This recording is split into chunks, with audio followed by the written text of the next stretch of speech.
دیکھیں جی، یہ لوگوں کے لیے بڑا انٹرسٹنگ واقعہ ہے، اور یہ وہ واقعہ ہے جو کہ کامن ہے بنی اسرائیل اور مسلمانوں کے درمیان، قابیل اور حابیل کا واقعہ۔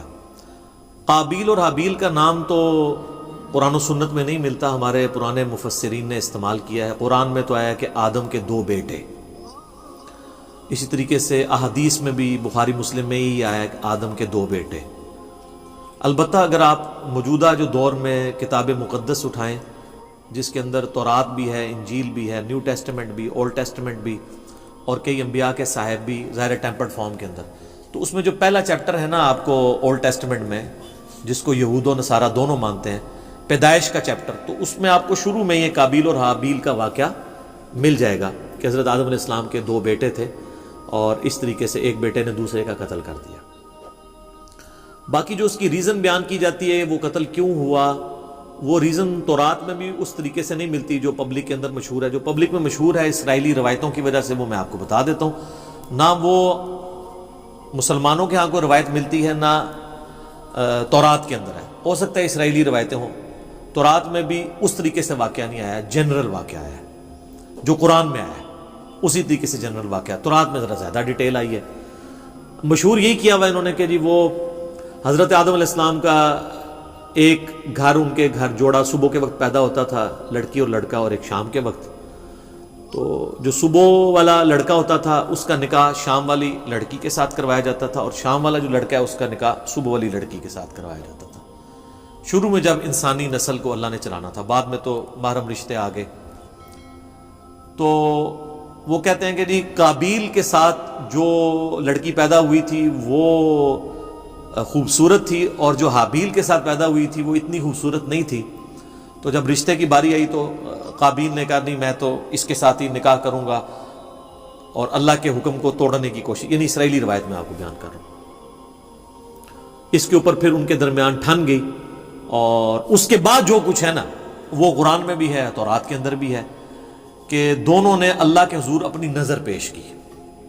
یہ آپ کو پورا واقعہ جو ہے نا سورۃ المائدہ کے اندر آیت نمبر 27 سے لے کر 32 تک مل جائے گا، وہ آپ پڑھ لیجئے گا۔ سورۃ المائدہ آیت نمبر 27 سے لے کر 32 تک۔ تو تورات میں یہ ملتا ہے کہ جو قابیل تھے وہ کھیتی باڑی کرتے تھے زمین میں، اور حابیل جو ہے وہ بھیڑ بکریاں چڑھایا کرتے تھے۔ تو دونوں نے کہا ٹھیک ہے، ہم اللہ کے حضور قربانی پیش کریں گے، جس کی قربانی قبول ہو گئی نا اس کا موقف صحیح ہوگا۔ تو جو کسان تھا ظاہر ہے اس نے اپنی کھیتی پیش کرنی تھی، اس نے وہ اللہ کے سامنے پیش کی، اور حابیل جو تھا اس نے جو بھیڑ بکریاں یا کوئی مینڈا جو پالا تھا وہ دے دیا۔ وہ کہتے ہیں جی وہی مینڈا تھا جو اللہ نے اٹھا کے رکھ لیا، اور بعد میں حضرت ابراہیم علیہ السلام کے لیے وہ جو حضرت اسحاق کے لیے نازل ہوا بقول ان کے، اور ہمارے نزدیک حضرت اسماعیل کے لیے وہی مینڈا اتارا گیا تھا۔ تو سورہ آل عمران میں بھی آتا ہے کہ اگلے زمانوں میں بنی اسرائیل میں یہی ہوتا تھا کہ اللہ تعالیٰ قربانی اس طرح قبول کرتا تھا کہ آسمان سے ایک بجلی گرتی تھی، آگ کھا جاتی تھی۔ جس کو آگ کھا جائے یہ قبولیت کی دلیل، یہ سورہ آل عمران میں ملتا ہے۔ ایون مال غنیمت وہ جنگوں میں جو لوٹتے تھے نا، وہ لا کے رکھتے تھے، آگ آگے ختم کر دیتی تھی۔ اس لیے بخاری مسلم میں آیا نا کہ اللہ نے میرے لیے جو ہے وہ مال غنیمت حلال کر دیا جو اگلوں کے لیے نہیں تھا۔ اس امت میں آپ خود یوز کر سکتے ہیں وہ مال غنیمت۔ تو وہ آسمان سے آگ آئی تو اس مینڈے کو اٹھا کے لے گئی، اور کھیتی کو کچھ نہیں کیا۔ تو یہ اس بات کا ثبوت تھا کہ قابیل کی قربانی قبول نہیں ہوئی کھیتی والے کی، اور حابیل کی قبول ہو گئی ہے۔ تو اب تو اتنی بڑی دلیل دیکھنے کے بعد، لیکن آپ کو پتا ہے دل بے ایمان تے حجتاں ٹیر، جب دل میں بے ایمانی ہو تو پھر کئی ایک حجت ہیں۔ تو قرآن یہ بتاتا ہے کہ اے نبی علیہ السلام ان الفاظ کے ساتھ، ان کے سامنے میں چلیں وہ موٹے موٹے آپ کو عربی کے بغیر ہی نا ڈائریکٹ ترجمہ کر دیتا ہوں تاکہ ہمارا ٹائم بچ جائے، کہ جو اللہ تعالیٰ نے الفاظ استعمال کیے ہیں اس واقعے کے اعتبار سے۔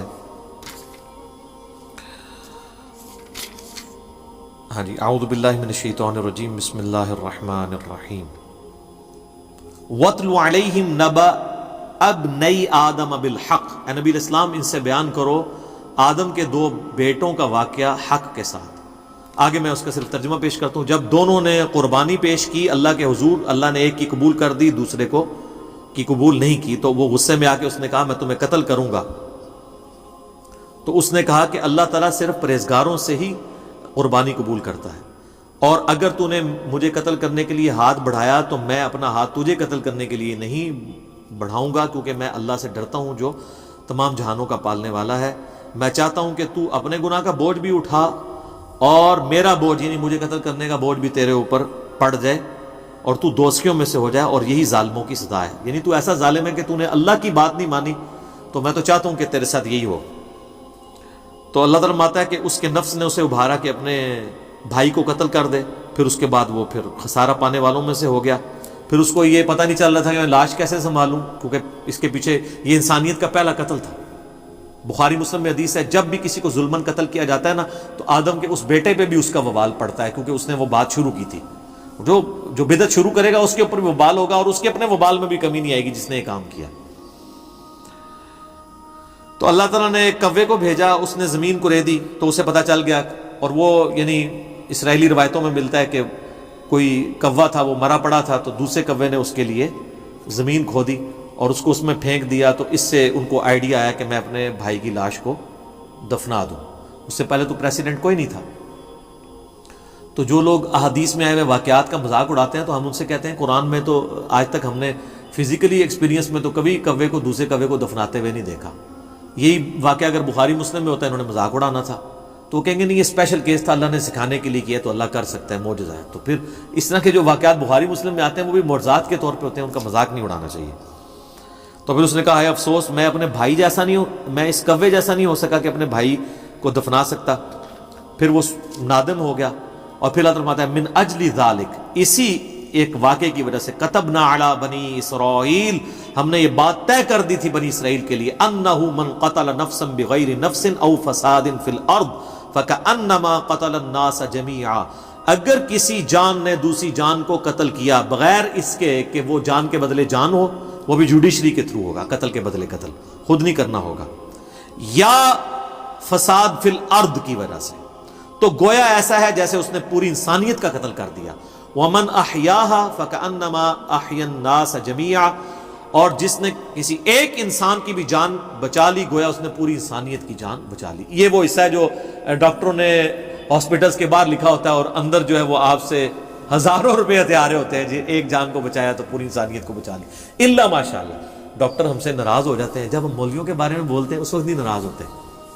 تو جب ہم تغلیب کے قاعدے میں بات کر رہے ہوتے ہیں کہ اکثر ڈاکٹرز ایسے ہی ہیں، پرہیزگار لوگ بھی موجود ہیں، تو وہ تغلیب کے قاعدے کو لیا کریں۔ جب ہم علماء پہ بات کرتے ہیں تو وہ بھی کیٹاگوریکلی جب کرتے ہیں اس پہ آپ خوش ہوتے ہیں، تو وہ بھی ہم سارے علماء کو نہیں کہہ رہے ہوتے، اکثریت کی بات کر رہے ہوتے ہیں۔ تو یہ وہ اللہ تعالیٰ نے فرمایا کہ یہ آدم کے بچے کا جو قتل تھا، اس کے بعد ہم نے یہ طے کر دیا کہ ایک انسان کا قتل بھی پوری انسانیت کا قتل ہے، ایک انسان کو بچانا پوری انسانیت کو بچانا ہے۔ تو یہ وہ واقعہ تھا قابیل اور حابیل کا۔